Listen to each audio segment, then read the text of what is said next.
On the way to his engagement with his fiancée, a Millionaire CEO's car broke down. He called an Uber and was shocked to see his ex driving, with a 5-year-old daughter in the back seat. "Hi, my beautiful family. May the Almighty wrap you in His infinite love, grant every woman unshakable strength, unwavering dignity, and a heart that shines with pure kindness. May every home be a sanctuary of peace, every path you walk be guided by blessings, and every soul find comfort and hope. May health, happiness, and success follow you, and may your sacrifices be honored in ways beyond measure. If your heart is true, like the video. If your love is real, write, 'I am with Mr. Peter.'" The check engine light had been blinking for the past mile, but Josh ignored it the same way he'd been ignoring the tightness in his chest all week. The rain came down harder, blurring the highway ahead, and then the luxury sedan coughed once before the dashboard went dark. He coasted onto the shoulder, expensive leather seats suddenly feeling like a cage. The engagement party started in an hour. Beth would be waiting at the entrance in that gown she'd spent weeks selecting, photographers ready to capture their arrival for the society pages. His phone showed a dozen missed calls from her father's assistant, each one a reminder that tonight wasn't just about celebrating love, it was about announcing the merger that would save everything his father had built. Josh called an Uber. The app showed a driver 4 minutes away. He sat in the dead car, watching rain streak down the windshield, and tried to remember the last time he'd felt anything close to excitement about marrying Beth Mooney. Headlights appeared through the rain. A modest sedan pulled up behind him, hazards blinking. Josh grabbed his jacket and stepped into the downpour, reaching for the back door. Then he saw the driver's face through the window, and the world tilted sideways. Danielle Gibson. 6 years of searching, of wondering, of carrying guilt like stones in his pockets, and she was here, staring straight ahead with both hands locked on the steering wheel. Josh stood frozen in the rain until she rolled down the window just enough for her voice to escape. "Are you getting in or not?" He climbed into the back seat, water dripping from his hair onto the leather. The interior smelled like vanilla air freshener and old coffee. A booster seat sat empty beside him, and a child's drawing was taped to the window, a house with 3 stick figures and a yellow sun. "Danielle." His voice cracked on her name. She turned up the radio. Some pop song filled the silence between them, too cheerful for the moment. Josh watched her hands grip the wheel, knuckles tight, and noticed she wore no rings. Her hair was different, shorter, pulled back in a practical ponytail. She'd always worn it long, spilling over her shoulders in waves he'd memorized with his fingers. "I didn't know you drove for... The venue is downtown, right?" She cut him off, typing into the GPS, "The Mooney estate." So she knew. Of course she knew. The engagement announcement had been in every business publication, every society column. The union of 2 business dynasties, the strategic merger disguised as romance. Josh tried again. "It's been 6 years. Danielle's voice was flat, emotionless. "I can count." The drive took 20 minutes. 20 minutes of Josh searching for words that dissolved before reaching his tongue. 20 minutes of watching the back of Danielle's head, the curve of her neck, the way she checked her mirrors with the same careful precision she'd brought to everything. 20 minutes of that booster seat sitting beside him like an accusation. They pulled up to the venue, all glass and marble and landscaped gardens, lit by tasteful uplighting. Beth stood at the entrance exactly as Josh had pictured, her gown shimmering under the lights. People moved around her with champagne glasses and cameras, a carefully choreographed celebration of the life Josh was supposed to want. He reached for the door handle but couldn't make his hand move. "Danielle, I need to know." "You need to go." She still wouldn't look at him. "Your fiancé is waiting." Josh opened the door, stepped into the rain that had softened to a drizzle. He stood there like an idiot, half in and half out of the car, wanting to say something that mattered. But Danielle was already pulling away from the curb, and then she was gone, taillights disappearing into traffic like they'd done 6 years ago, when she'd walked out of his life without explanation. "There you are." Beth's voice carried across the parking circle. She hurried toward him in her expensive gown, careful to avoid puddles. "What happened to your car? You're soaked." Josh let her loop her arm through his, let her guide him toward the entrance, where her father waited with a smile that never reached his eyes. Inside, the party was already in full swing. Crystal chandeliers cast prismatic light across marble floors. Women in designer dresses clinked glasses with men in custom suits. Everyone important had come to witness the joining of two empires. David, Josh's business partner, appeared at his elbow with champagne. "You look like hell. Everything okay?" "Fine." Josh took the glass but didn't drink. "Car trouble?" "Well, Mr. Mooney is about to make the toast, so pull it together. We need this to go perfectly." Josh knew what David meant. The company his father had spent a lifetime building was hemorrhaging money, drowning in debt from expansion that had happened at exactly the wrong time. Without the Mooney investment, without this marriage, everything would collapse. The employees who'd worked for the company for decades would lose their jobs. The legacy would die. Beth's father stood, tapping his glass for attention. The room quieted. He launched into a speech about family, about partnership, about the bright future ahead. People applauded at the right moments. Beth smiled beside Josh, her hand resting possessively on his arm. Josh heard none of it. He kept seeing that booster seat, that drawing of 3 stick figures. "And now," Mr. Mooney concluded, "let's raise our glasses to the future Mr. and Mrs. Josh English." Everyone drank. Everyone cheered. Josh lifted his glass to his lips and tasted nothing. The party stretched past midnight. Josh danced with Beth because that's what was expected. He shook hands with investors and smiled for photographers and discussed merger timelines with men who measured relationships in quarterly projections. Through it all, his mind kept circling back to that car ride, to Danielle's rigid posture, to the child's artwork taped to the window. Later, in the hotel suite that Beth's family had reserved, he lay beside his fiancée in the dark and pretended to sleep. Beth breathed evenly next to him, probably dreaming of wedding plans and honeymoon destinations. Josh stared at the ceiling and saw only Danielle's hands on that steering wheel, gripping so hard he thought she might break. A booster seat meant a child. A young child based on the size. 6 years was exactly long enough for... No. He stopped himself. He was grasping at fantasies, trying to build meaning from coincidence. Danielle had moved on. She'd found someone else, had a family, built a life that didn't include him. The universe had simply chosen the cruelest possible moment for their paths to cross again. But he couldn't stop thinking about the way she'd said 6 years with an edge that cut deeper than anger, like those years had cost her something more than time. Josh reached for his phone on the nightstand, the screen's glow harsh in the darkness. He typed Danielle's name into the search bar and found a sparse profile that told him almost nothing. She drove for a rideshare company. She lived somewhere in the Riverside district across town.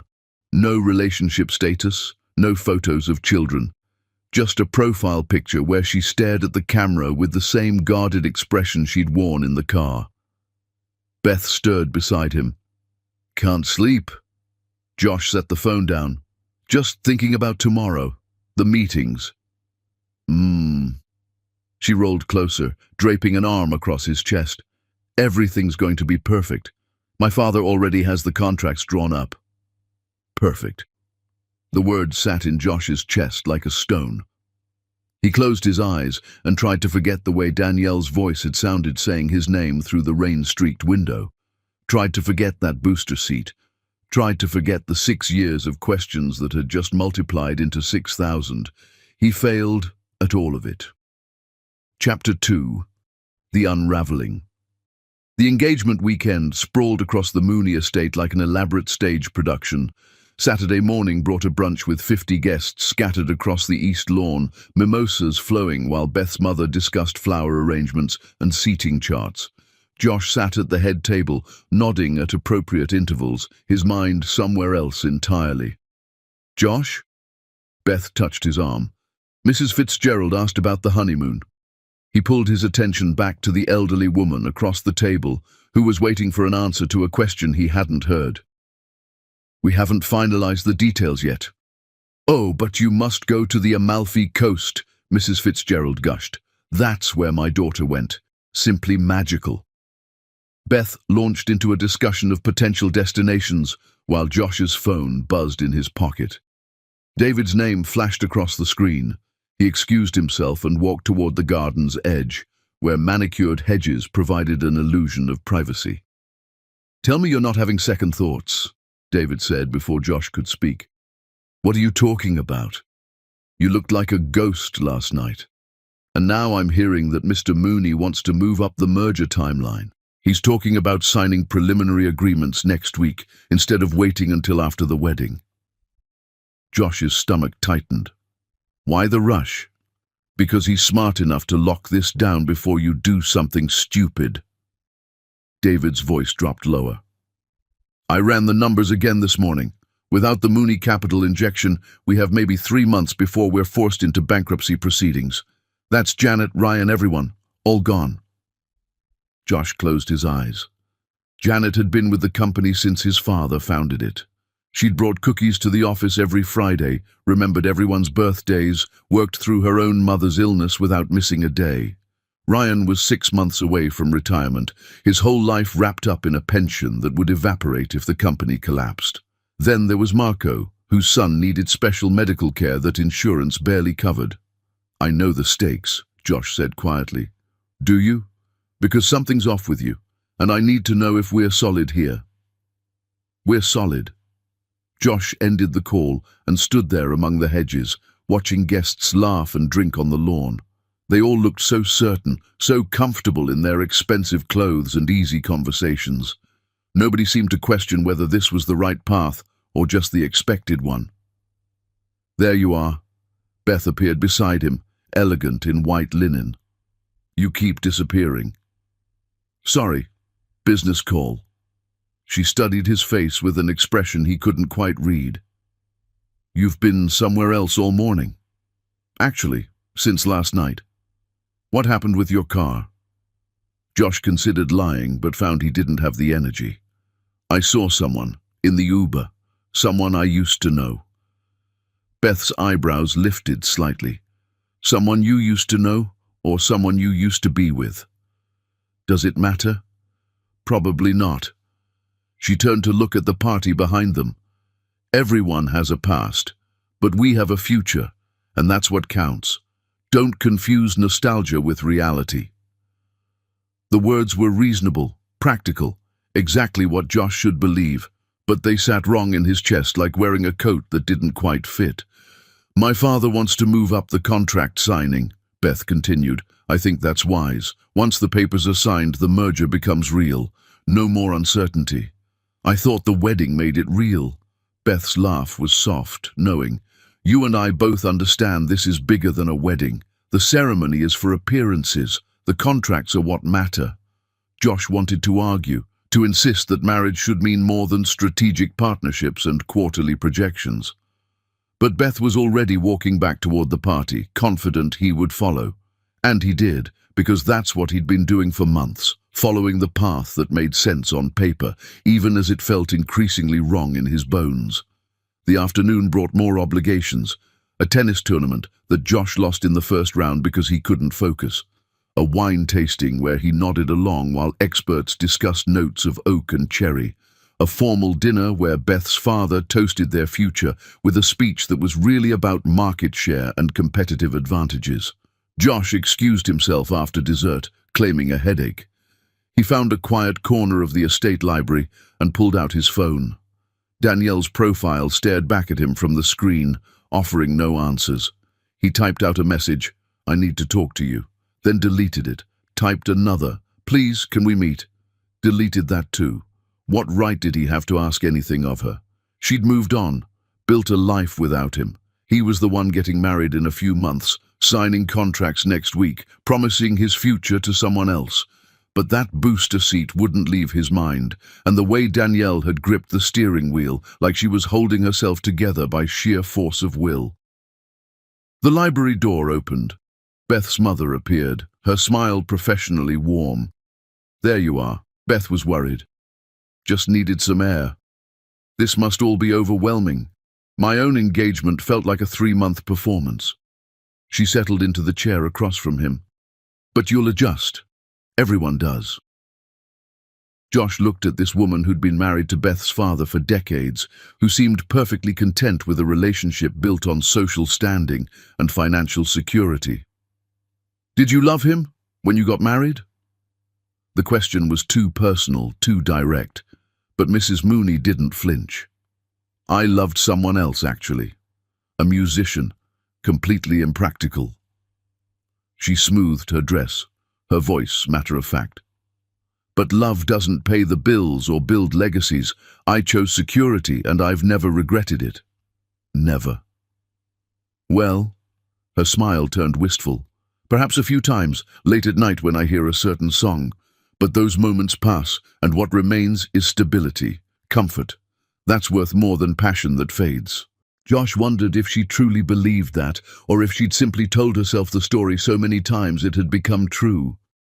He slept poorly that night, dreams filled with broken cars and rain-streaked windows, and Danielle's voice saying, "6 years," like an accusation.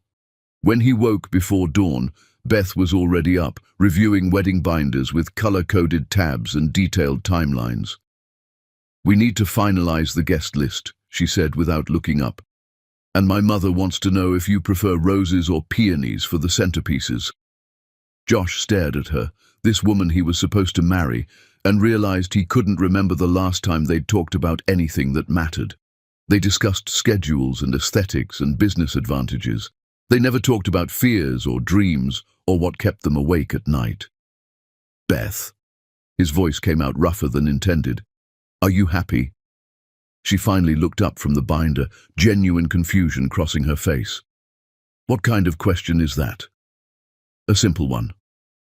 I'm content. I'm building something that will last." She set down her pen. "Happiness is overrated. It's a feeling that comes and goes. What we have is more solid than happiness." Josh left the estate that afternoon, citing work obligations that didn't exist. The drive home took him past the Riverside district, and before he could talk himself out of it, he was circling the streets, looking for that modest sedan. He told himself he just needed closure, just needed to understand what happened 6 years ago. But as the sun set and the streetlights flickered on, Josh admitted the truth. He wasn't looking for closure. He was looking for Danielle, for that child in the booster seat, for the answers to questions he'd carried like open wounds since the day she disappeared. His phone rang. Beth's father. Josh let it go to voicemail, knowing it was probably about those contracts, about locking everything down before Josh could reconsider. The voicemail notification appeared. Josh didn't listen to it. Instead, he kept driving through Riverside, searching for a car he'd only seen once in 6 years, chasing a ghost he had no right to chase. Chapter 3. The Search. 2 weeks passed. 2 weeks of Josh making excuses to be in the Riverside district, of opening the rideshare app and requesting cars he didn't need. Different drivers appeared each time, college students earning extra money, retirees filling empty hours, people who weren't Danielle. The wedding planning accelerated around him. Beth scheduled cake tastings and venue walkthroughs. Her mother called daily with questions about reception music and invitation wording. The contract sat on Josh's desk, waiting for his signature, Mr. Mooney growing increasingly impatient with each delay. David cornered him in the office on a Thursday afternoon. "What's going on with you? Mooney's assistant called me 3 times today asking why you haven't signed the preliminary agreements." "I've been busy." "Busy doing what? Because you're not here, you're barely answering emails, and you look like you haven't slept in days." David closed the office door. "Talk to me." Josh wanted to explain about the Uber ride, about Danielle, about the suspicion that had taken root in his chest and wouldn't let go, but the words sounded crazy even in his own head. "I'm fine, just processing everything." "Process faster, we're running out of time." That night, Josh tried again. He requested an Uber from the same intersection where he'd first seen Danielle, hoping some algorithm might pair them together. A notification appeared. Driver arriving in 6 minutes. Josh's heart hammered as he watched the approaching car on the app's map. When the vehicle pulled up, a young guy with headphones was behind the wheel. Josh cancelled the ride, paid the fee, tried again. This became his routine. Request a ride, wait, cancel, repeat.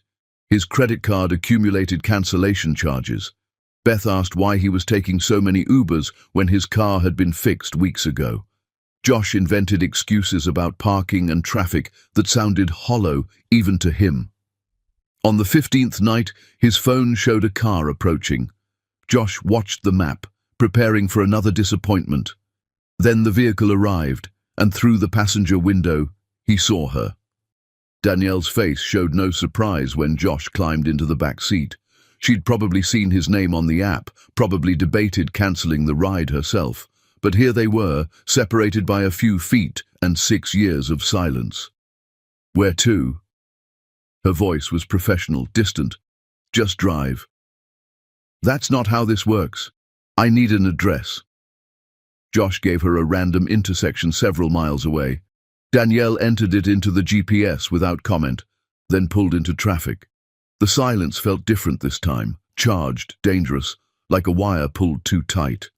Josh studied the back of her head, the way her shoulders stayed rigid, defensive. I've been looking for you. I noticed.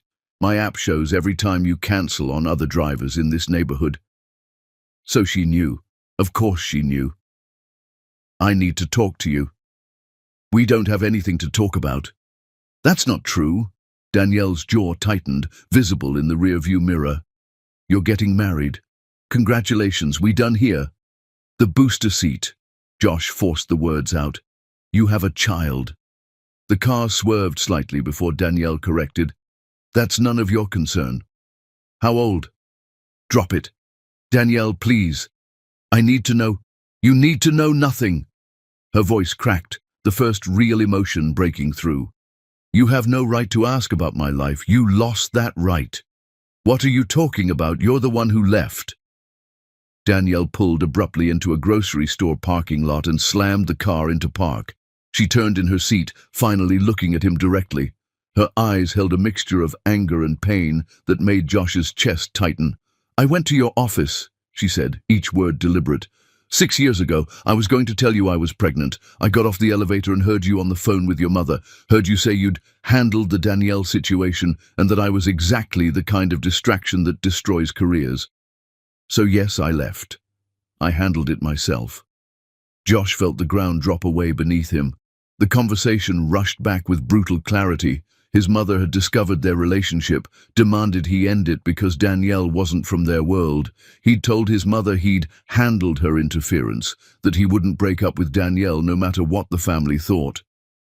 You didn't hear the whole conversation, Josh said, the words tumbling out. I was defending you, defending us. My mother wanted me to end things, and I told her I wouldn't. I was going to propose that week. Danielle's expression didn't change. That's a nice story. It's the truth. Josh pulled his wallet from his jacket, hands shaking as he extracted a small velvet box worn smooth at the edges. He'd carried it for 6 years, unable to throw it away. This was for you. I bought it the day before you disappeared. The ring caught the parking lot lights, a simple diamond that he'd chosen because Danielle hated anything ostentatious. She stared at it like it might bite her. You expect me to believe you've been carrying that around for 6 years? Look at the date inside the band. Danielle took the box with obvious reluctance, tilted the ring to catch the light. Josh knew what she'd find engraved there, her initials and a date from 6 years ago. The jeweler had finished it the day before Danielle vanished. Her hands started shaking. This doesn't change anything. It changes everything. I never said those things about you. I was in love with you. I was planning our future. Well, I saw a different future. Danielle shoved the ring back at him. I saw the engagement announcement in the paper. I saw you moved on just fine without me. So don't come here with some ring you've been carrying like a tragic hero who lost his great love. You made your choices. The engagement isn't what you think. Let me guess. Her voice dripped with contempt. It's complicated. It's for business. You don't really love her. Danielle laughed bitterly. You're marrying someone you don't love for money. That's even worse than what I thought. The company is failing. The confession spilled out before Josh could stop it. Without the merger, without the Mooney investment, everything my father built collapses. People lose their jobs, families lose their income. I'm trying to save all of that. By sacrificing yourself. How noble. Danielle started the car again. Your destination is still 10 minutes away. We can ride in silence or you can get out here. Josh didn't move. I never stopped thinking about you. But you stopped looking for me. Danielle pulled back onto the road, eyes fixed forward. I disappeared and you accepted it. You built a new life with a new woman, and now you want me to feel sorry for you because that life isn't what you wanted. I spent 6 years building something from nothing. I worked 2 jobs while pregnant.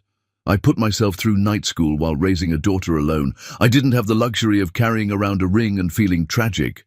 The word hung in the air between them. Daughter. She's mine, isn't she? Danielle's silence was confirmation enough. They reached the destination Josh had randomly selected. Danielle stopped the car, her hand hovering over the button to end the ride. Stay away from us. You're getting married. You have obligations. I won't let you mess up my daughter's life because you're having some crisis of conscience. Josh opened his door but didn't get out. What's her name? Goodbye, Josh. He stood on the sidewalk and watched Danielle drive away for the second time in 6 years. But this time was different. This time he knew the truth. He had a daughter somewhere in this city, a child he'd never met, a piece of himself walking around in the world. His phone buzzed. Beth. Where are you? We have the florist meeting in 20 minutes. Josh stared at the message, then at the street where Danielle's car had disappeared. The ring box sat heavy in his pocket, that promise from 6 years ago still waiting to be fulfilled or finally abandoned. He called another Uber to take him to the florist meeting, where he would smile and nod while Beth selected centerpieces for a wedding that suddenly felt like a funeral. Chapter 4. The daughter Josh spent the next 3 days searching online for any trace of Danielle's life. Her social media profiles were sparse, carefully curated to reveal nothing personal. But property records showed an address in Riverside and school registration databases, accessed through connections Josh probably shouldn't have used, revealed where a 5-year-old named Alana Gibson attended kindergarten. He told himself he just needed to see her once, just needed to confirm what his heart already knew. Then he'd walk away, let Danielle raise their daughter in peace, marry Beth as planned, and live with the consequences of timing that had destroyed everything. But on Thursday afternoon, Josh found himself parked across from Riverside Elementary, watching parents gather for pickup. He felt like a criminal, like he was doing something terrible instead of waiting to see his own child. Assuming she was his child. Assuming Danielle hadn't moved on immediately, found someone else, built the family she'd wanted with a better man. The school doors opened. Children streamed out in a chaos of backpacks and laughter. Josh scanned the crowd, looking for... There. A little girl with his eyes, his smile, his exact way of tilting her head when she was curious. She wore a purple backpack almost as big as she was and clutched a piece of construction paper covered in paint. When Danielle appeared and crouched down to greet her, the girl launched into an animated story about something that had happened during art class. Josh couldn't breathe, couldn't think, could only watch as Danielle laughed at something Alana said, helped adjust the too heavy backpack, held her daughter's hand as they walked toward the parking lot. The tenderness between them was everything he'd lost, everything he'd never known he'd had. He should have left then, should have driven away and let them disappear into their life without him. Instead, he followed them to a nearby park. Danielle buckled Alana into a booster seat, the same one Josh had seen in the Uber, and drove 3 blocks to a playground. Josh parked at a distance and watched as Alana ran toward the swings, Danielle following at a more sedate pace. Mother and daughter, a complete unit that had no space for him. Josh got out of his car before he could reconsider. His legs carried him across the grass, his heart hammering so hard he thought it might break through his ribs. He didn't have a plan, didn't know what he'd say. He just needed to be closer to this miracle he'd helped create. Danielle saw him when he was still 20 feet away. Her entire body went rigid, and she immediately positioned herself between Josh and the playground where Alana was climbing on the structure. "What are you doing here?" Her voice was low, dangerous. "I needed to see her. You need to leave, right now. Danielle, please." "No." She stepped closer, her voice dropping to a furious whisper. "You don't get to show up at her school. You don't get to follow us. She's my daughter, and you have no right." "She's mine, too." The words came out rougher than Josh intended. "You know she is." Danielle's eyes filled with tears she refused to let fall. "Biology doesn't make you a father. Then let me be one." Josh hadn't planned to say it, but once the words were out, he knew they were true. "Let me know her. I won't interfere with your life. I won't make demands. I just want to be part of hers. You're getting married in a few months. I know. To someone else. I know. So, what exactly are you proposing here? That you play daddy on weekends while building a life with another woman? That our daughter becomes some secret you keep from your real family?" Danielle's voice cracked. "I won't let you do that to her." "Mama!" Alana's voice carried across the playground. "Come push me!" Danielle wiped her eyes quickly, forced a smile. "1 second, baby." She turned back to Josh. "You need to decide what you want, but you don't get to waltz into our lives without making a choice. And right now you're choosing someone else." She started to walk away. Josh's voice stopped her. "What if I told you I was wrong? That I've been wrong this whole time?" Danielle looked back over her shoulder. "Then prove it. But don't come back here until you do." She walked to the swings where Alana waited.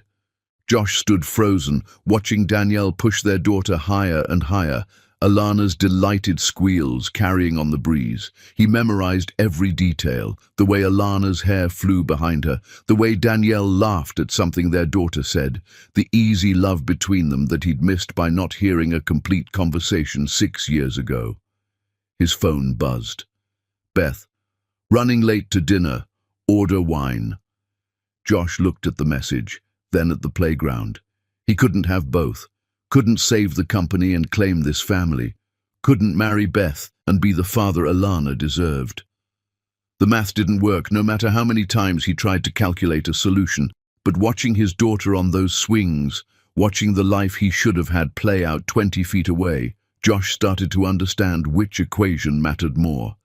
He left the park before Danielle noticed, but not before taking one last look at Alana, at her purple backpack and paint-stained hands, and the pure joy on her face as she flew through the air. That night at dinner, Beth talked about honeymoon destinations while Josh moved food around his plate. She asked his opinion about Italy versus Greece, and he said whatever sounded good to her. She asked if he preferred morning or evening ceremony times, and he said whatever worked best for the photographers. Finally, Beth set down her fork. "Where are you?" Josh looked at his fiancée, this woman he was supposed to build a future with, and realized he couldn't remember what her favorite flower was. Couldn't remember what she'd studied in college, what she dreamed about, what kept her awake at night. They'd been engaged for months, and he knew nothing about her except that marrying her would save everything his father had built. "I saw her today," Josh said. "My daughter." Beth's face went carefully blank. "Your daughter?" "I have a daughter. She's 5. Her name is Alana." "I see." Beth took a slow sip of wine. "And the mother?" "Someone I was with before. Someone I thought had left me. But it was a misunderstanding." The explanation sounded pathetic even to Josh's ears. "She was pregnant when she left. She never told me." "How convenient." Beth's voice remained eerily calm. "And now she's reappeared right as you're getting married." "It's not like that." "Then what is it like?" Josh had no answer. Beth nodded slowly, as if he'd confirmed something she already suspected. My father warned me this might happen, she said. Men get cold feet. They find reasons to sabotage things.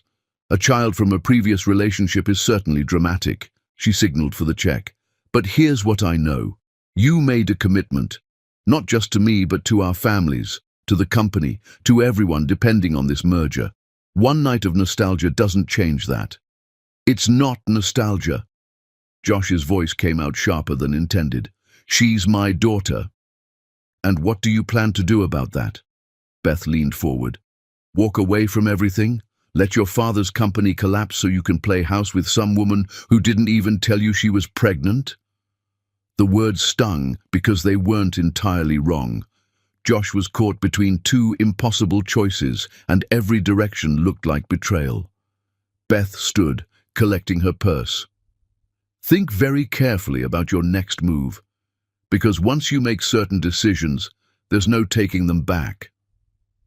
She left Josh sitting alone at the table with an untouched meal and a bill he didn't remember ordering. His phone showed a dozen messages, from David about the contracts, from Beth's mother about centerpiece options, from his own mother demanding to know why he'd been seen in Riverside.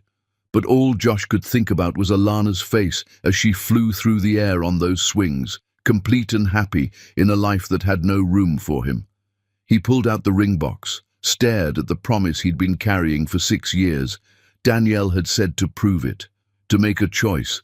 Josh just didn't know if he was brave enough to choose correctly this time. Chapter 5. The impossible equation. The office felt like a prison. Josh sat at his father's old desk, his desk now, surrounded by financial reports that told the same story in different variations. The company was dying. Each page was another nail in the coffin his father had spent a lifetime building. David walked in without knocking, which meant the news was bad. The bank called. They want to accelerate the loan repayment schedule. On what grounds? They've heard rumors we're unstable. Someone's been talking. David tossed a folder onto the desk. Also, the Riverside property deal fell through. That's another revenue stream gone. Josh flipped through the documents, numbers blurring together. Without the Mooney capital injection, they had maybe 2 months before bankruptcy proceedings became inevitable. Not 3. Not even close to 3. Where are we with alternative investors? Josh asked, though he already knew the answer. Same response everywhere. Your debt-to-asset ratio is terrible. Nobody wants to touch us. David leaned against the doorframe, arms crossed. The only play left is Mooney, and you're running out of time to close that deal. Beth's father called me yesterday asking if there was a problem. What did you tell him? That you were finalizing details. But he's not stupid. He knows something's off. David's voice softened slightly. Talk to me. What's going on? Josh wanted to explain about Alana, about watching her on the playground, about the crushing weight of choosing between the life he'd built and the life he'd lost. But David was his business partner, not his therapist, and the employees depending on them didn't care about Josh's personal drama. I'm fine, just working through some things. Work faster. David headed for the door, then paused. Janet stopped by this morning. She wanted to thank you for keeping the company stable through everything. She's been here since your father started this place. She remembers when you were a kid coming to the office during summer breaks. He met Josh's eyes. These aren't numbers on a spreadsheet. They're lives. Don't forget that. After David left, Josh pulled up the employee roster. 70 names, 70 people with families and mortgages and kids in college. Janet, who'd been loyal to his father through market crashes and expansion failures. Ryan, counting down the months until retirement. Marco, whose son needed specialized care that would be impossible without company health insurance. Josh started making calls. He contacted every venture capital firm he had connections with, pitched new strategies and restructuring plans. Each conversation ended the same way. The risk was too high, the timeline too short, the fundamentals too weak. By the end of the day, his voice was hoarse and his hope was non-existent. The alternative was sitting in his email inbox. A message from Mr. Mooney's attorney. Preliminary merger agreements attached.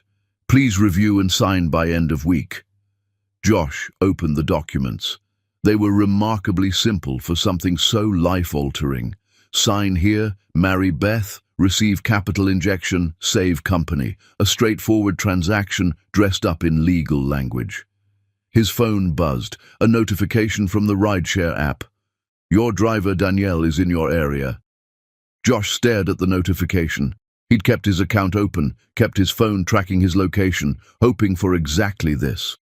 Before he could overthink it, he requested a ride to nowhere in particular. She accepted. 10 minutes away. Josh grabbed his jacket and headed downstairs, his heart hammering. The evening air was cool, the street busy with people leaving offices and heading home to families who expected them. Josh wondered if any of them were trapped between impossible choices, or if that particular torture was reserved for people stupid enough to let love slip away the first time. Danielle's car appeared. Josh climbed in before he could reconsider. Where to? Her voice was professionally neutral, but Josh caught the slight tension in her shoulders. Just drive. We did this already. It didn't end well. I need to talk to you. We don't have anything to talk about. But she pulled into traffic anyway, heading toward the river district. Josh studied her reflection in the rearview mirror. I went to the park. I saw her. Danielle's hands tightened on the wheel. I know. She asked me who the man watching us was. Guilt twisted in Josh's chest. I'm sorry. I didn't mean to scare her. What did you mean to do? I don't know. Josh leaned forward. I just needed to see her, to know she's real, to understand what I lost. You didn't lose anything. You were never part of it. The words stung because they were true. Josh had spent 6 years building a life that looked successful on paper, while his real life, his daughter, his chance at something genuine, grew up without him. I've been trying to find another way, he said, to save the company without marrying Beth, but the numbers don't work. I've called every investor I know. The debt is too high, the timeline too short. Without the Mooney merger, everything collapses. Danielle pulled over near the riverfront and turned in her seat. Why are you telling me this? Because I need you to understand. This isn't just about me. It's about the people who've worked for my family for decades. People who depend on the company for their health insurance, their retirement, their kids' educations. If I walk away, they lose everything. So you're asking my permission to marry someone else? Danielle's voice was flat. You want me to absolve you of guilt so you can sleep better at night? No. I'm asking you to help me understand if there's any possible way. There isn't. Danielle cut him off. You can't have both. You can't save your company and be a father to Alana. You can't marry Beth and be with me. Life doesn't work that way. So stop trying to find some perfect solution where nobody gets hurt. Her voice cracked. Somebody's going to get hurt. The only question is who. Josh felt the weight of that truth settle over him. What if I choose wrong? Then you live with it, just like I've been living with your choice for the past 6 years. They sat in silence, the river moving past the car windows, indifferent to human complications. Finally, Josh spoke. Tell me about her. About Alana. No.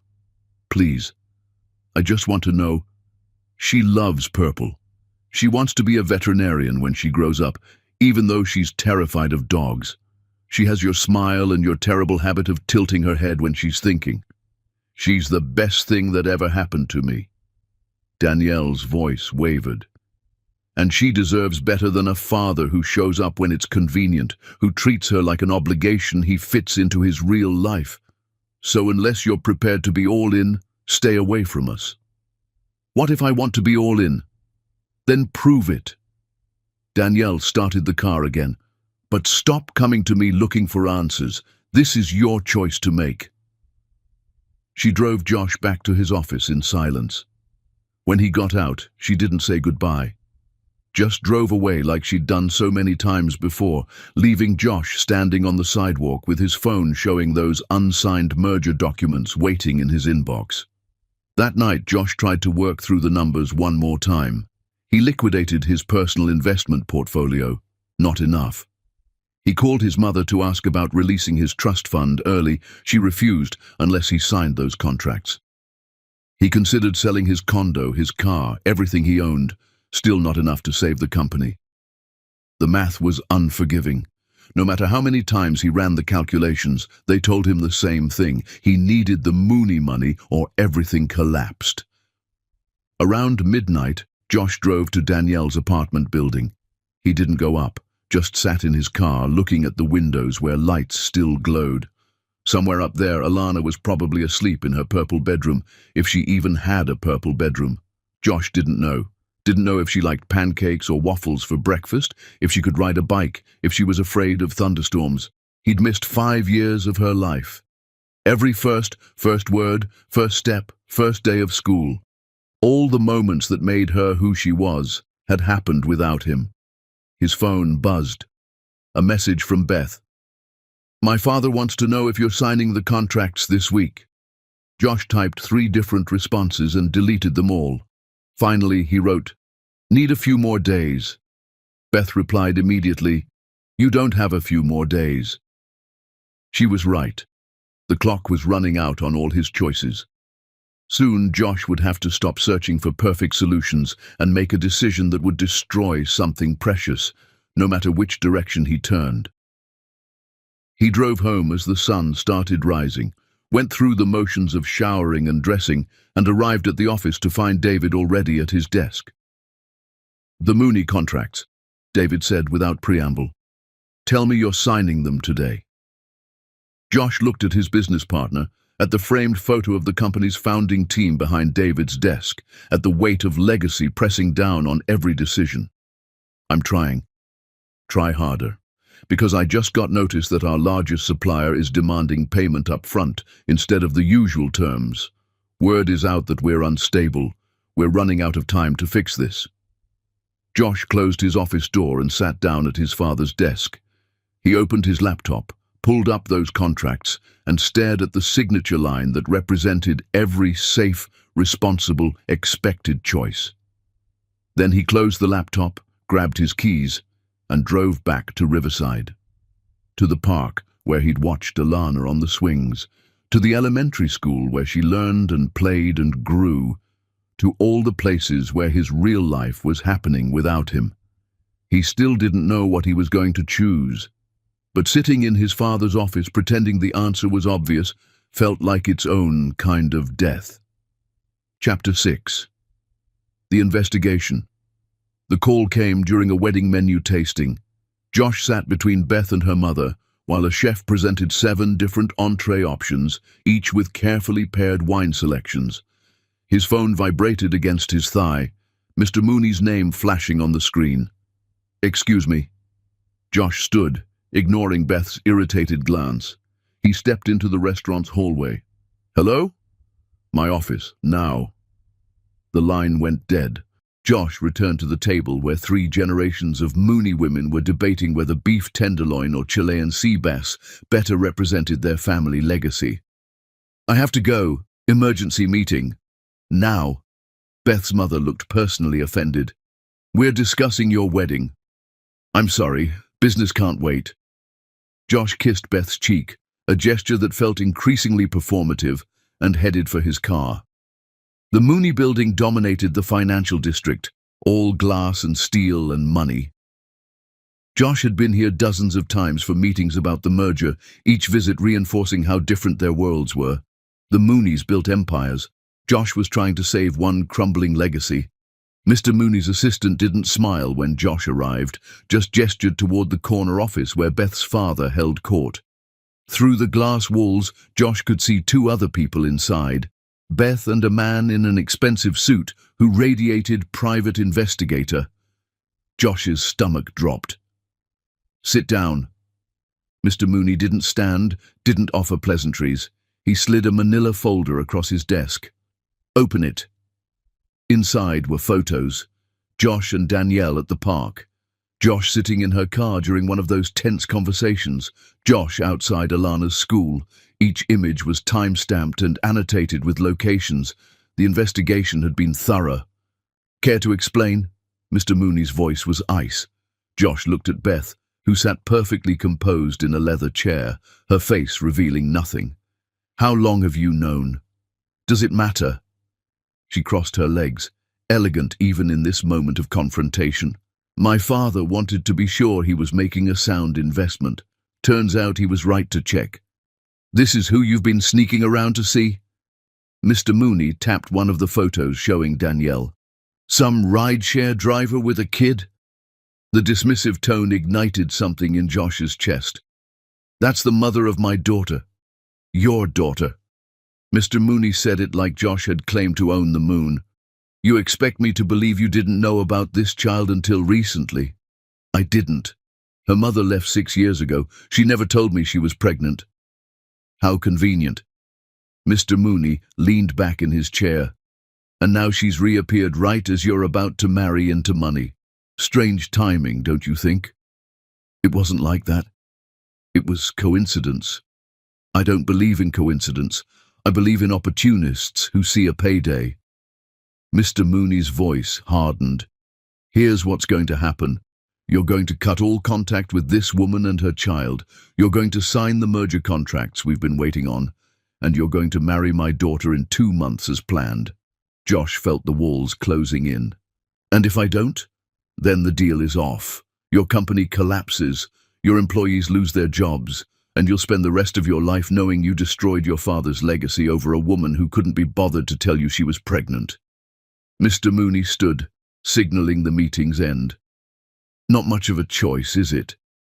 I need time to think. You've had time. Make a decision. Josh looked at Beth again, hoping for some sign of empathy or understanding. She met his gaze steadily.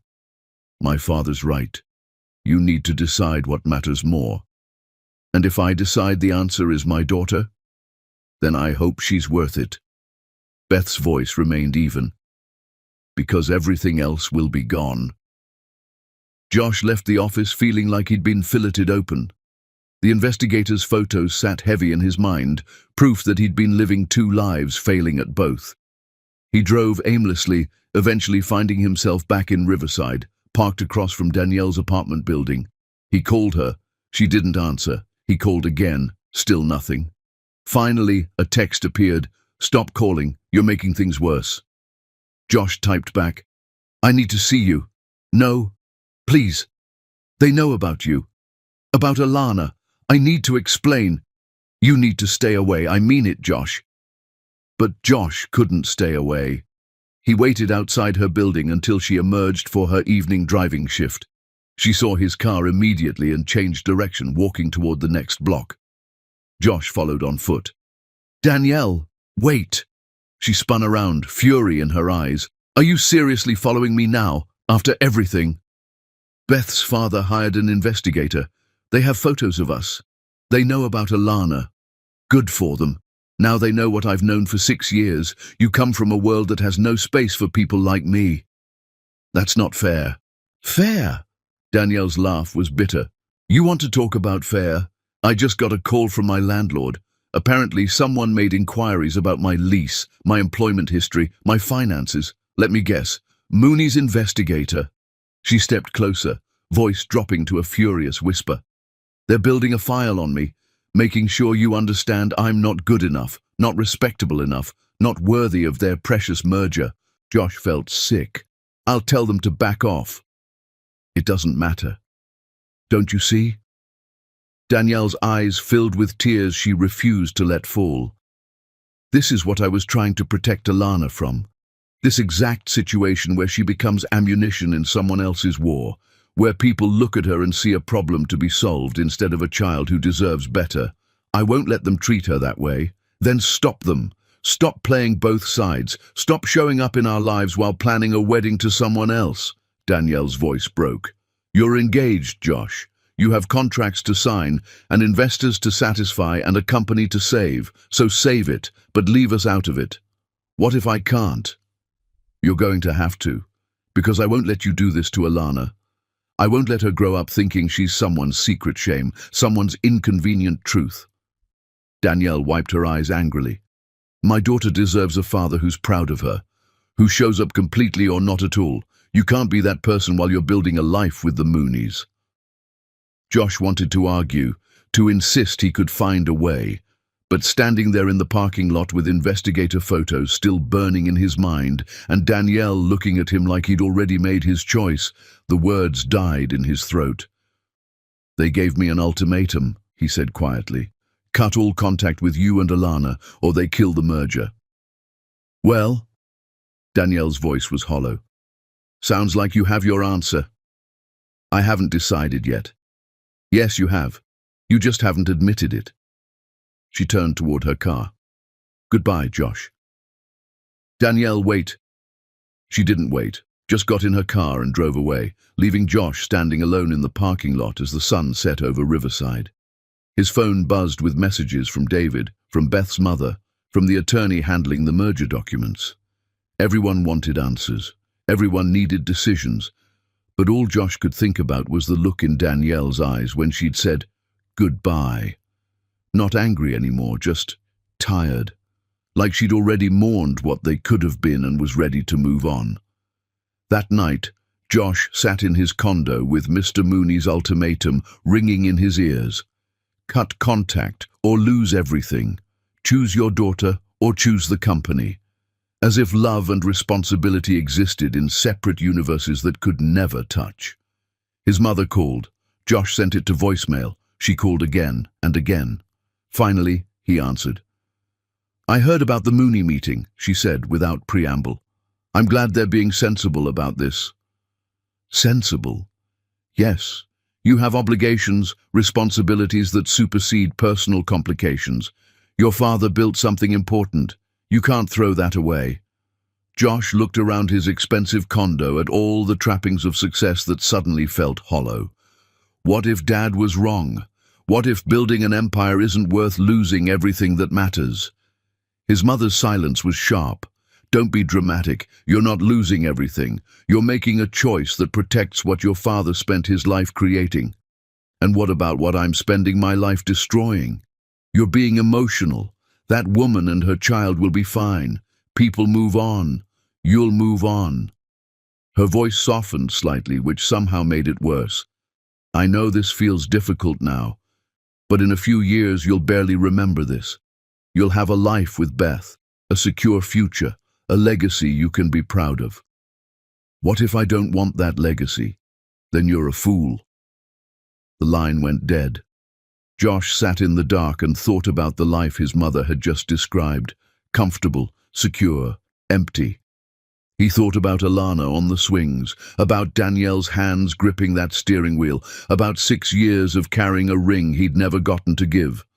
Then he thought about Janet thanking him for keeping the company stable, about Marco's son who needed specialized care, about Ryan who was 6 months from retirement, about all the lives tangled up in his choice. The merger contracts sat open on his laptop. All he had to do was sign, save the company, marry Beth, cut contact with Danielle and Alana, live with the consequences. Josh pulled out that worn ring box and stared at the promise inside. Then he made a decision that would either save everything or destroy it all. He started typing an email. Chapter 7. The Daughter's Awareness. Alana didn't ask if Josh was her father. She just started acting like he already was. It began with small things Danielle noticed during their evening routine. Alana started drawing pictures with 3 people instead of 2. A tall figure, a smaller figure with long hair, and a tiny figure with a purple backpack. She asked questions about daddies during bedtime stories, wanted to know why some kids had them and others didn't. Emma's dad picked her up from school today, Alana said one night while Danielle brushed her hair. He brought her ice cream. That's nice. Why don't I have a dad who brings me ice cream? Danielle's hands stilled. You have a dad, baby. He just lives somewhere else. Why doesn't he live here? The question was innocent, but it carved through Danielle like a knife. How did she explain to a 5-year-old that her father was about to marry someone else? That he existed in a world where Alana would always be an inconvenient truth? It's complicated. Emma says her parents were married but aren't anymore. Are you and my dad married? No, sweetheart, we were never married. Alana processed this, her young mind working through concepts too big for her age. Does he know about me? He does now. Then why doesn't he come see me?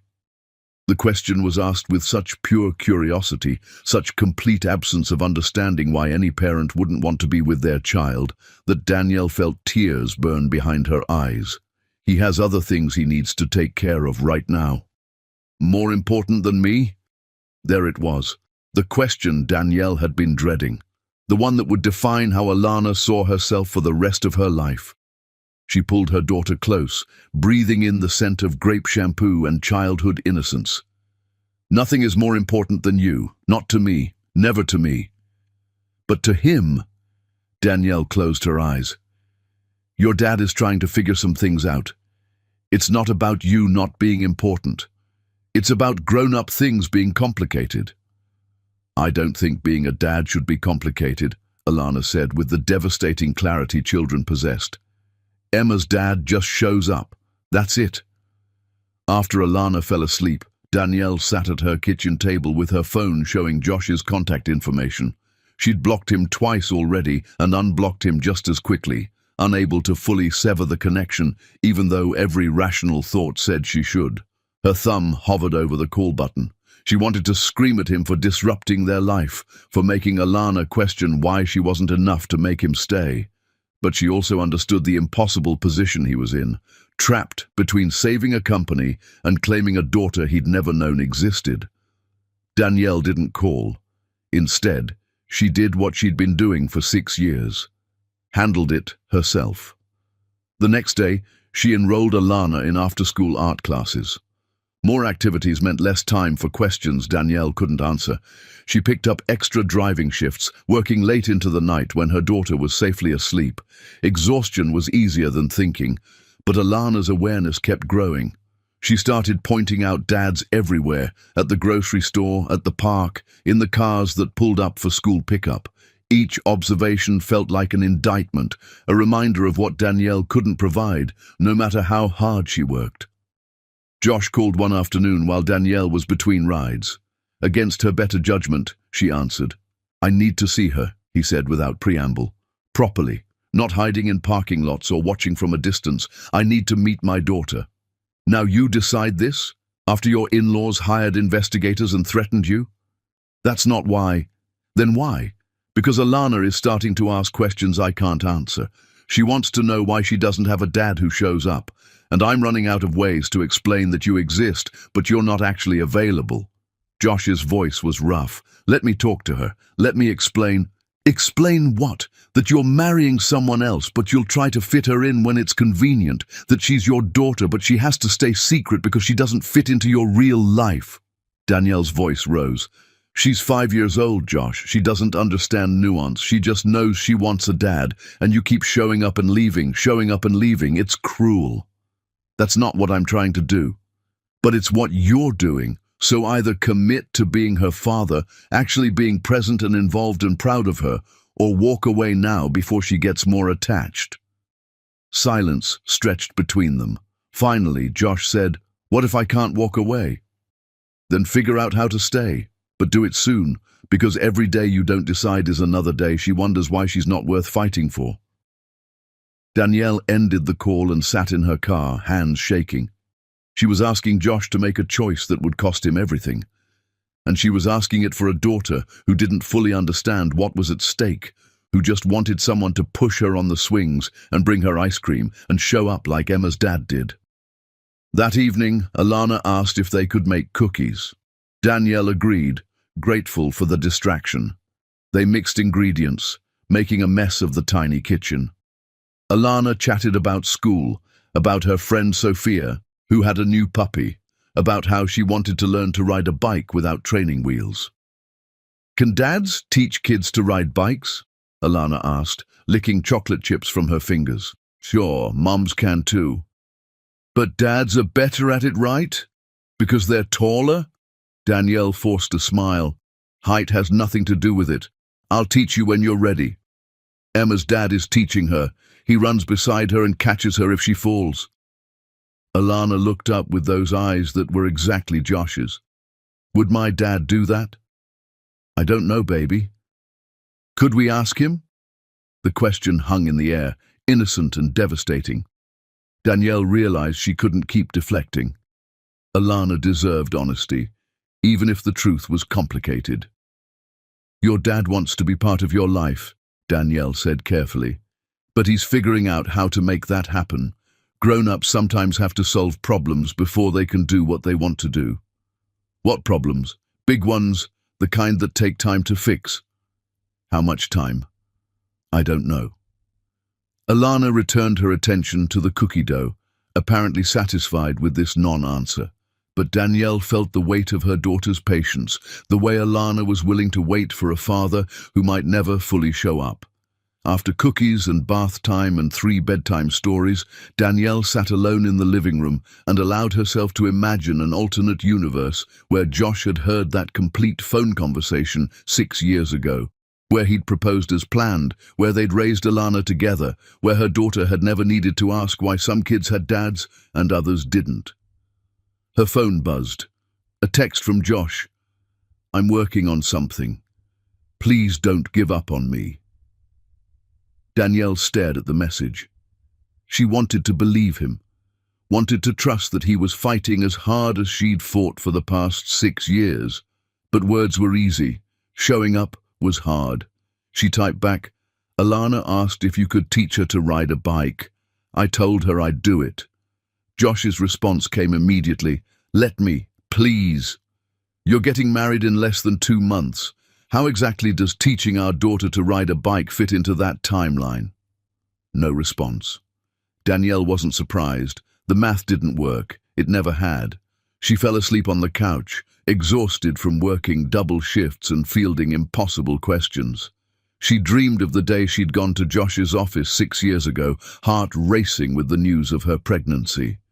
In the dream, she heard the complete conversation instead of fragments. She saw Josh defend their relationship, saw him choose her instead of his family's expectations. Then she woke up to morning light and Alana asking what they were having for breakfast, and the dream dissolved into the harder reality where choices had consequences and love wasn't always enough. Danielle made pancakes, Alana's favorite, and listened to her daughter chatter about the upcoming field trip to the zoo. Somewhere across town, Josh was probably getting ready for another day of merger meetings and wedding planning. 2 separate lives that had collided briefly 6 years ago and again recently, but couldn't seem to stay connected. That afternoon, Danielle drove past Josh's office building during a lull between ride requests. She didn't stop, didn't call, just looked up at the glass and steel structure where Josh was probably sitting at his father's desk, trying to solve an equation that had no good answer. Her phone rang. A ride request from Riverside Elementary. Danielle accepted it, drove to the school, and picked up a tired kindergartner who wanted to know if they could go to the park. They went. Danielle pushed Alana on the swings until her daughter's legs pumped on their own, flying higher and higher, laughing with the pure joy of forward motion. Look, Mama, I'm flying. Danielle watched her daughter soar against the sunset sky and thought about Josh's text. I'm working on something. She hoped it was enough, hoped he was brave enough to choose correctly this time. But mostly, she just pushed her daughter higher and tried not to think about fathers who promised to show up but hadn't figured out how yet. Chapter 8. The Mother's Truth. Josh drove to his mother's estate on a Sunday morning, the day after another tense wedding planning meeting where Beth's mother had shown him centerpiece options and he'd agreed to whatever she suggested. The property looked exactly as it had his entire life. Manicured lawns, ancient oak trees, the kind of old money elegance that was supposed to make a person feel secure. Instead, Josh felt suffocated. His mother received him in the East sitting room, the same place where she'd demanded he end his relationship with Danielle 6 years ago. She sat in her usual chair, perfectly composed, a pot of tea already prepared. This is unexpected, she said as Josh entered. You usually call before visiting. I need to talk to you about something. The Moonies told me about your little complication. She poured tea into delicate china cups. I assume that's why you're here. Josh remained standing. You destroyed my life 6 years ago. His mother's hand paused briefly before continuing to pour. Don't be dramatic. I was going to propose to Danielle. I bought a ring. I was planning our future. Then you found out about the relationship and demanded I end it. Because it was inappropriate. She was from a completely different world. You were jeopardizing everything your father built for some temporary infatuation. It wasn't temporary. Josh's voice rose. I loved her. I was defending our relationship when she overheard me on the phone. She thought I'd chosen you over her, so she left. She was pregnant, and she left because of a misunderstanding that you created. His mother set down the teapot with careful precision. Lower your voice. The staff can hear you. I don't care about the staff. I care that you destroyed the best thing in my life because it didn't fit your vision of what was appropriate. Josh moved closer. I have a daughter. Her name is Alana. She's 5 years old, and I've never met her because of choices you made. Choices you made, his mother corrected. You could have fought harder. You could have gone after her. Instead, you accepted that the relationship was over and moved on with your life. That's hardly my fault. The casual dismissal ignited something in Josh's chest. You're right. I should have fought harder. I should have told you to go to hell 6 years ago, but I was 25 and stupid, and I thought family loyalty meant something. It does mean something. Not when it destroys the people we're supposed to love. Josh's hands were shaking. You know what Alana asked Danielle? She asked why she doesn't have a dad who shows up, and Danielle can't answer that question because I'm too afraid to make a choice that disappoints you. His mother's face remained impassive. So you've come here for what? My blessing to abandon your responsibilities?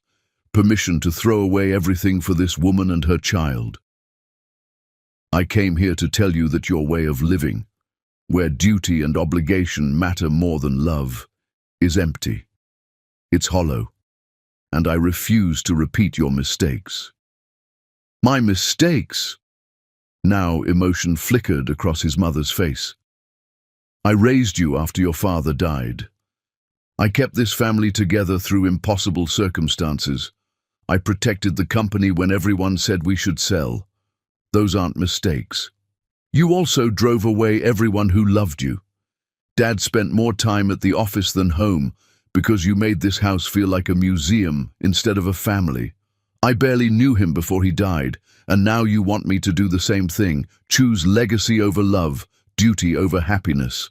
His mother stood, her composure cracking slightly. Your father and I had an understanding. We built something that mattered. Did you love him? The question hung between them. His mother's jaw tightened. Love is complicated. That's not an answer. Love isn't always enough. Respect, partnership, shared goals, those things matter more in the long run. Josh felt suddenly terribly sad for this woman who'd spent her entire life building walls instead of bridges. I used to think you were strong, but now I realize you're just terrified. Terrified of anything you can't control, anything that doesn't fit into your perfect image of how life should look. Don't project your fears onto me. You're the one who can't make a decision. You're right. I've been paralyzed because every option feels like betrayal.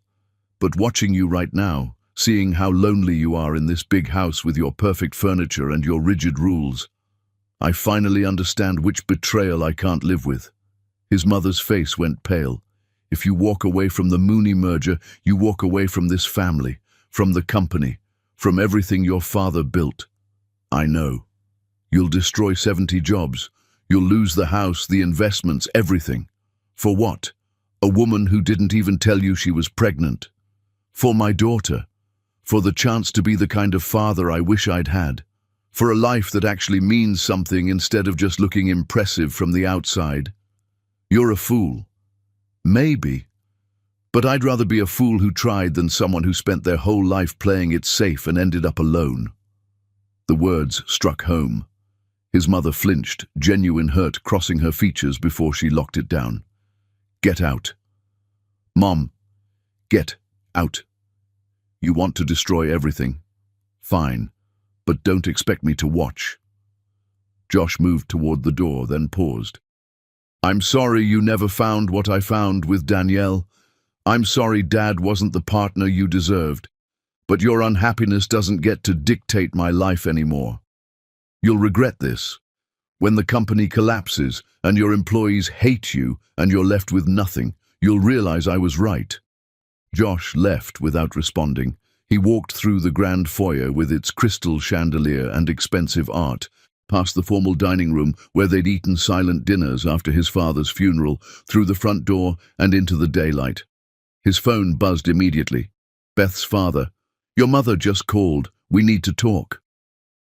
Josh drove straight to the Mooney building. Mr. Mooney's assistant showed him into the office where Beth waited with her father. Both wore expressions that said they'd been expecting this conversation. So you've decided, Mr. Mooney said without preamble. I haven't signed anything yet. But you've told your mother you're walking away. That's as good as a decision. Mr. Mooney leaned back in his leather chair. Let me lay out what happens next. I withdraw the merger offer. Your company enters bankruptcy proceedings within weeks. Your employees file for unemployment. Your father's legacy gets sold off in pieces to the highest bidders, and you get to explain to everyone why you chose a woman you barely know over their livelihoods. Each word was designed to wound, and they did. Josh thought of Janet, of Ryan, of Marco's son who needed medical care. There has to be another way, Josh said. There isn't. You've run out of options except the one you're too proud to take. Mr. Mooney stood. Here's your choice. Marry Beth, sign the contracts, save the company, or walk away and live with the consequences. You have until tomorrow morning to decide. Dad. Beth spoke for the first time, her voice quiet.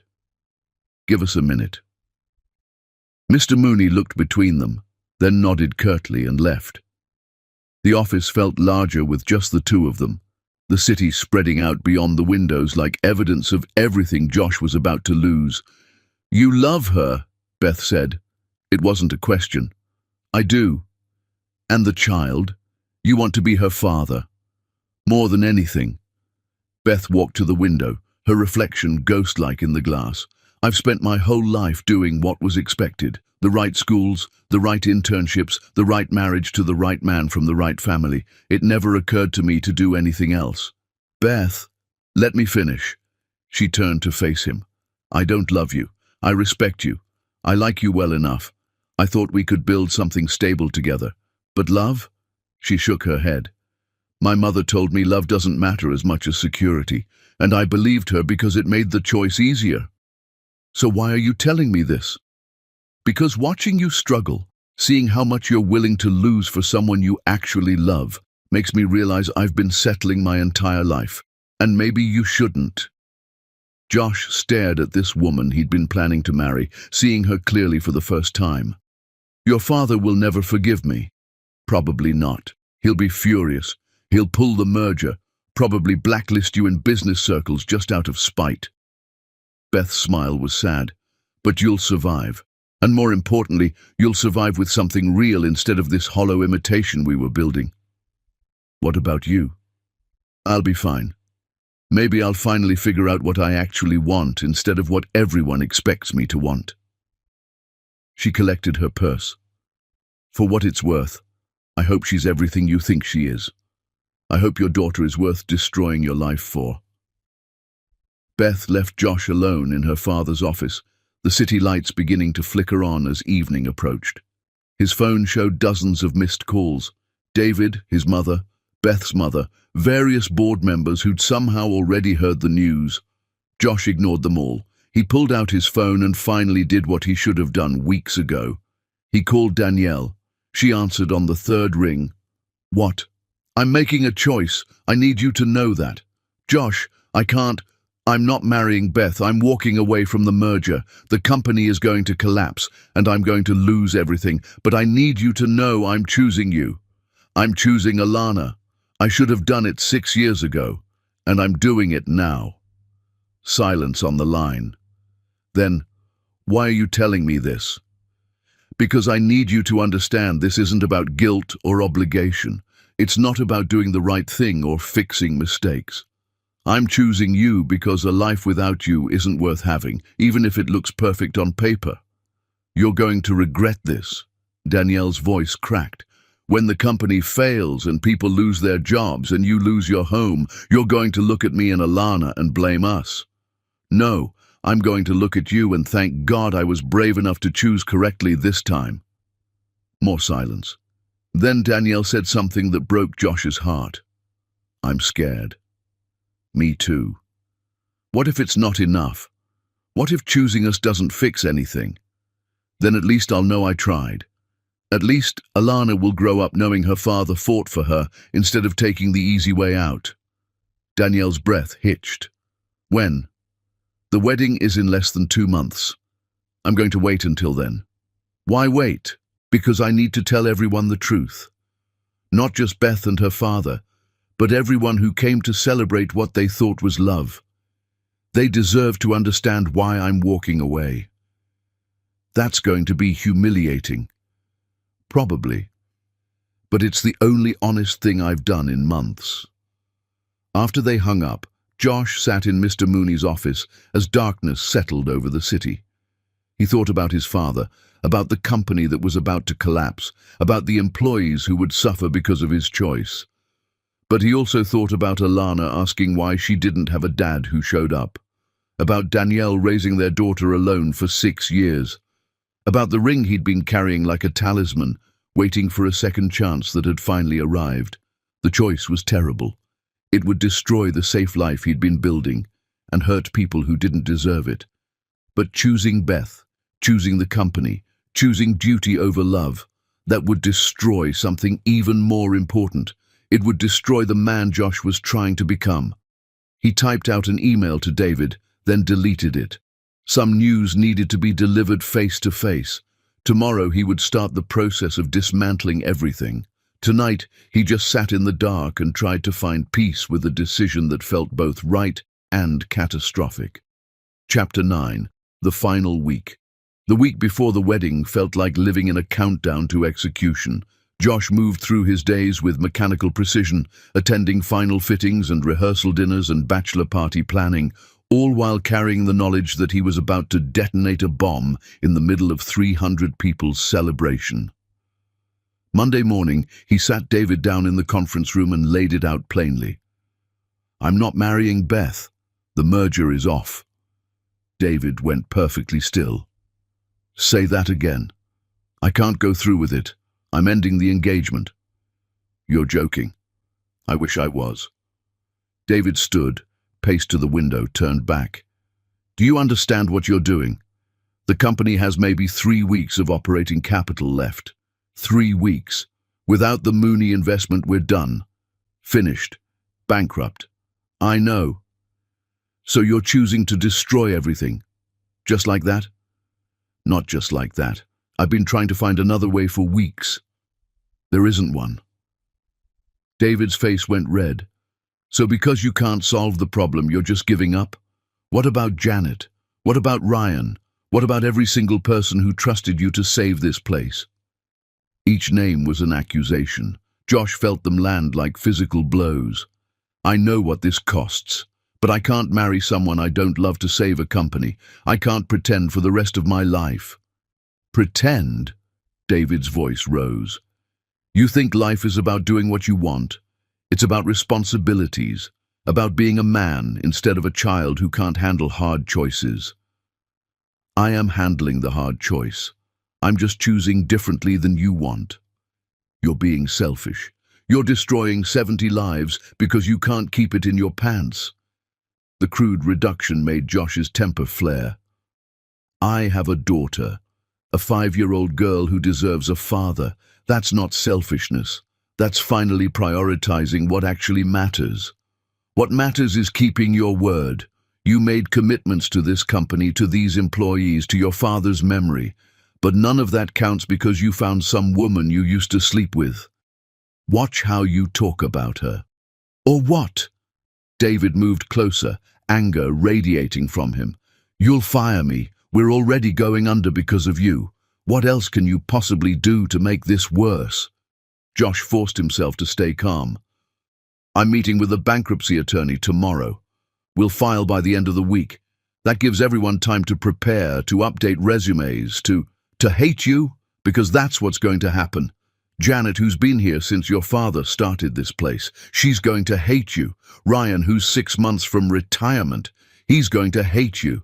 Every single person whose life you're destroying is going to know it's because you couldn't handle your personal drama like an adult. The words found their target. Josh had been avoiding thinking about facing his employees, about explaining that their jobs were disappearing because he'd chosen love over legacy. I'll tell them the truth, Josh said quietly. The truth that you're a coward, that you're walking away because being responsible is too hard. David headed for the door. You're not the man your father was. He would have made the hard choice. He would have protected his people. After David left, Josh sat alone in the conference room and let the guilt wash over him. Maybe David was right.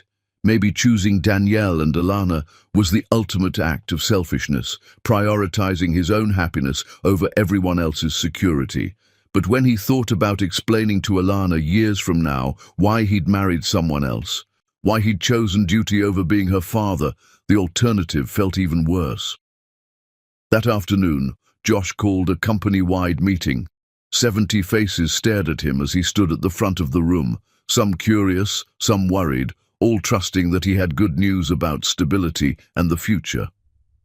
I need to tell you something. Josh's voice came out steadier than he felt. The Mooney merger is falling through. Without that investment, the company doesn't have enough capital to continue operations. We'll be filing for bankruptcy by the end of the week. The room erupted. Questions, anger, disbelief. Janet stood from her seat in the front row, her face pale. What happened? I thought the merger was certain. It was. But circumstances have changed. What circumstances? Ryan's voice carried from the back. We've been counting on this. You said we were stable. Josh wanted to lie, to make it sound like market forces or banking complications, but these people deserved the truth. I'm ending my engagement to Beth Mooney. Her family is withdrawing their investment because of my personal choices. The silence that followed was worse than the shouting. Janet sat back down slowly. Ryan shook his head in disgust.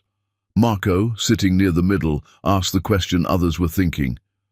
So we're losing our jobs because of your relationship problems. I have a daughter I didn't know about. I can't marry someone else while abandoning my child. But you can abandon us? Janet's voice broke. I've been here since your father founded this company. I worked through market crashes and expansions and your father's death. And now you're telling me it's all ending because you can't handle your personal life. Josh had no defense. I'm sorry. I know this isn't fair to any of you. Fair? Ryan stood. My retirement was supposed to start in 6 months. I've been counting down the days, and now that's gone because you prioritize getting laid over your employees. It's not like that. Then what's it like? Marco's voice was quiet but sharp. Explain how your choice to walk away from a business deal for a woman you haven't seen in years isn't exactly what it looks like. Josh looked at these people, good people, loyal people, people who'd trusted him to lead them, and saw nothing but anger and betrayal. He'd convinced himself that choosing Alana was the only moral option, but standing here, watching lives crumble because of his decision, the morality felt less clear. The bankruptcy attorney will meet with everyone individually, Josh said. You'll receive severance, letters of recommendation, whatever support I can provide. Support? Janet's laugh was hollow. What support can you give when you're the reason we need it? Josh left the meeting to the sound of angry voices and went straight to the bar across the street. He ordered whiskey and sat alone in a corner booth, trying to process the hatred in those faces, the justified rage at having their security destroyed by someone else's crisis. His phone showed messages from wedding vendors, from Beth's mother demanding to know if the engagement was truly off, from his own mother's attorney about some aspect of the dissolution Josh didn't care about. He ignored them all except one. Danielle. How bad was it? Josh typed back. Worse than I imagined. Do you regret it? He stared at that question for a long time. Ask me again after Saturday. Because Saturday was the wedding. Saturday was when Josh would stand in front of 300 guests and explain why there would be no marriage, no merger, no happily ever after. Saturday was when the last bridge would burn. The rest of the week passed in a blur of meetings with attorneys and accountants and HR representatives. Josh signed papers dissolving the company his father had built, authorized severance packages he could barely afford, wrote recommendations for employees who could barely look at him. David stopped speaking to him entirely. They communicated through lawyers now, the partnership that had sustained them through difficult years shattered by one impossible choice. Thursday afternoon, Beth appeared at Josh's office unannounced. She looked tired, smaller somehow, without the armor of family expectations. My father wants you to know he's going to make sure you never work in this city again, she said without sitting down. He's already called in favors, spread word that you're unreliable. I figured. My mother is devastated. The wedding planner cried when I told her we were canceling. 300 guests need to be notified. The venue is keeping the deposit. Beth recited these facts without emotion. You've created a spectacular mess. I know, I'm sorry. Are you? She finally met his eyes. Or are you just sorry it's messy? Because those aren't the same thing. Josh considered this. Both, probably. I wish there'd been a cleaner way to end this, but I'm not sorry for ending it. Good. Beth's smile was sad. At least you're honest now. That's more than most people manage. What will you do? Take some time, travel. Figure out who I am when I'm not trying to be who everyone expects. She moved toward the door. For what it's worth, I hope she makes you happy. I hope your daughter is everything you're giving up the world for. Beth, don't. We're not friends. We're two people who almost made a terrible mistake, and we're both better off for avoiding it. She paused at the threshold. But Josh, when it gets hard, and it will get hard, remember you chose this. Don't resent her for it. After Beth left, Josh sat at his father's desk and looked around the office he'd soon be leaving. Photos of the company's early days lined the walls, his father looking young and optimistic, employees celebrating milestones, buildings being constructed, a legacy built through decades of work. And Josh was about to reduce it to nothing. Friday evening, his mother called. Josh almost didn't answer, but he picked up on the last ring. I won't be attending the wedding, she said without preamble. I can't watch you humiliate yourself and this family. There isn't going to be a wedding. I know. Everyone knows. You've made sure of that. Her voice was ice. I hope you understand you're alone now. No family, no company, no future. Just that woman and her child. My daughter. And maybe being alone is better than being surrounded by people who only love me when I do what they want. You'll regret this. She said it with complete certainty. You'll wake up in 6 months or a year and you'll realize you destroyed everything for temporary feelings. Then I'll live with that regret. But at least I'll know I tried to be the kind of person Alana deserves as a father. His mother hung up without saying goodbye. Josh sat in his empty office as the sun set and tried to imagine what Saturday would bring. 300 guests expecting a wedding. Photographers ready to capture a joyful merger of families. Beth's father prepared to announce the business partnership. Instead, they'd get Josh in a tuxedo, explaining why love had to matter more than money. He called Danielle one last time before the rehearsal dinner he wasn't attending. I'm scared. Me too. What if I'm wrong? What if this destroys everything and we still can't make it work? Then at least you tried. At least Alana will know you fought for her. Josh closed his eyes. I need you to be there tomorrow, at the wedding. I need to see your face in the crowd when No. Danielle's voice was firm. This is your choice to make, your moment to own. Don't put that on me. She was right. This wasn't about grand romantic gestures or public declarations of love. It was about Josh finally choosing correctly, no matter the cost. I love you, he said. I need you to know that before tomorrow. I know. Danielle's voice softened. And Josh? Whatever happens, thank you for choosing her, for choosing us. Even if it's terrifying and expensive and destroys your life, thank you. After they hung up, Josh packed up his office. Photos, files, personal items accumulated over years of trying to live up to his father's legacy. He left the furniture, the expensive desk chair, the framed articles about company success. None of it mattered anymore. Tomorrow would either be the bravest thing Josh had ever done or the biggest mistake of his life. He wouldn't know which until he was standing on that stage, watching his world end, hoping something better was waiting on the other side. Chapter 10. The stage. The wedding venue looked like something from a magazine spread. White roses climbed marble columns. Crystal chandeliers refracted light into rainbow patterns across polished floors. An orchestra warmed up in the corner, their music drifting through air, perfumed with expensive flowers. 300 guests filled gilt chairs, dressed in their finest, champagne already flowing before the ceremony even began. Josh stood in the groom's suite, adjusting his bow tie with shaking hands.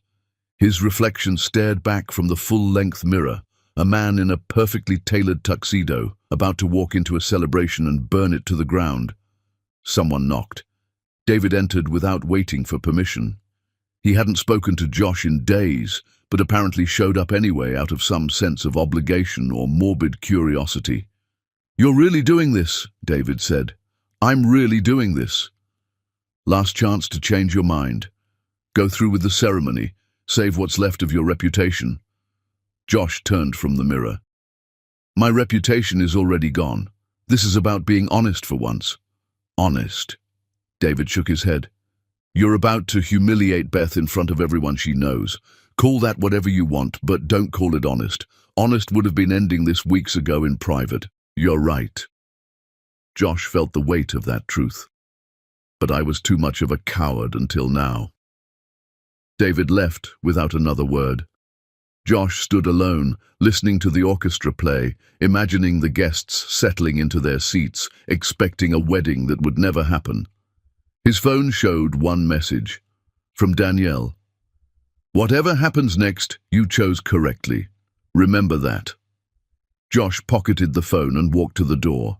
Down the hallway, through the marble atrium, toward the garden where Beth waited at the altar, in a gown that probably cost more than most people made in a year. He could see her through the French doors, poised, elegant, playing her part perfectly, even though she knew what was coming. Because Josh had told her this morning, had called and explained exactly what he planned to do. She'd listened in silence, then said simply, "I'll be there. I deserve to watch you own this." The wedding coordinator appeared, clipboard in hand. "5 minutes, Mr. English." Josh nodded. 5 minutes until he destroyed everything. 5 minutes until he became the villain in 300 people's story about the groom who lost his mind at the altar. He walked to the garden entrance. The guests turned to watch him approach, smiling, anticipating. Josh saw Mr. Mooney in the front row, his expression already suspicious. Beth's mother clutching her husband's arm. Business associates who'd flown in from across the country. Everyone important, everyone powerful, everyone expecting to witness the merger of two dynasties. Beth stood at the altar in her designer gown, a vision of perfection that Josh was about to shatter. The officiant smiled welcomingly. The photographer positioned himself for the perfect shot of the groom's entrance. Josh walked down the aisle alone, no groomsman, no father to give him away, just himself and the choice he'd finally made. He reached the altar. Beth met his eyes, and he saw in them a mixture of pity and relief. She knew this marriage would have destroyed them both. The ceremony began. The officiant spoke about love and partnership and building futures together. Guests watched, rapt. The photographer clicked away, and Josh stood there, waiting for his moment. They reached the vows. Beth went first, reciting words she'd practiced, words about commitment and forever. Her voice never wavered. She played her part perfectly, knowing it was all performance, all theater before the truth. Then it was Josh's turn. He opened his mouth to speak the vows they'd written together. Instead, Different words emerged. I can't do this. The garden went silent. Even the orchestra seemed to stop mid-note. I'm sorry, Josh continued, his voice stronger now. I'm sorry to Beth, to both our families, to everyone who came here expecting a wedding. But I can't marry her. I can't stand here and make promises I know I won't keep. Mr. Mooney rose from his seat. What the hell do you think you're doing? I'm telling the truth for once. Josh turned to address the crowd. 6 years ago, I fell in love with someone. Her name is Danielle. We were planning a future together. Then she disappeared, and I never knew why. I moved on. I built a life that looked successful. I got engaged to Beth because it made sense on paper, because it would save my company, because it was the responsible choice. Beth's hand moved to cover her face. Josh forced himself to continue. 2 months ago, Danielle drove the Uber I called when my car broke down.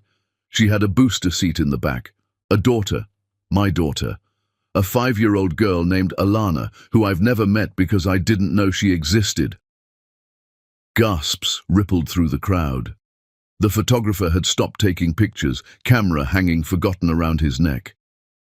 Danielle left because she overheard a conversation and thought I'd chosen my family over her. She was pregnant, and I never knew. I lost 6 years with my daughter because of a misunderstanding, and I was about to lose the rest of her life because I was too afraid to make the hard choice. This is insane, Mr. Mooney said, moving toward the altar. You're having some kind of breakdown. Maybe I am, but I'm also finally being honest. Josh pulled his phone from his jacket pocket. His hands were shaking so hard he almost dropped it. He found Danielle's number, pressed call, held the phone up. She answered on the second ring. Josh, I love you.